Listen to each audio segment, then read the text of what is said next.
જૂની પેન્શન યોજનાની માંગ ફરી એકવાર ગુજરાતમાં ઉગ્ર બની છે। સુરતના કામરેજમાં ગુજરાત રાજ્ય કર્મચારી સંયુક્ત મોરચાના નેજા હેઠળ જૂની પેન્શન યોજનાની માંગ સાથે ધરણા પ્રદર્શનનો કાર્યક્રમ યોજાયો। ધરણા પ્રદર્શન કાર્યક્રમમાં દક્ષિણ ઝોનના 1000થી વધારે સરકારી કર્મચારીઓ ધરણામાં જોડાયા। દાદા ભગવાન મંદિર પર યોજાયેલા આ ધરણા કાર્યક્રમમાં શિક્ષક, તલાટી મંડળ, ગ્રામસેવક, તાલુકા પંચાયતના કર્મચારીઓ પણ જોડાયા હતા। આ ધરણા 1/4/2005 પહેલાંના જે ભરતી થયેલા લોકો છે એને સરકાર સાથે જ્યારે અમારે સમાધાન થયું ત્યારે એમને આપવા બાબતનો જે પત્ર હતો એ થયો નથી, એના બાબતે છે।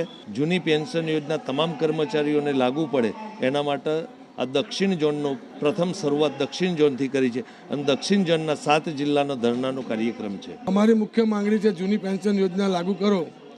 વારંવાર સરકાર સાથે રજૂઆત કરવા છતાં પણ કર્મચારીઓને જૂની પેન્શન આપવાની સરકાર છે, ગુજરાત સરકાર જાહેરાત કરી છતાં પણ એમનો વાયદો પૂરો કર્યો નથી અને ખૂબ મોટી સંખ્યામાં કર્મચારી મિત્રો અહીંયા હાજર છે અને એક જ માંગ છે કે જૂની પેન્શન યોજના લાગુ કરો।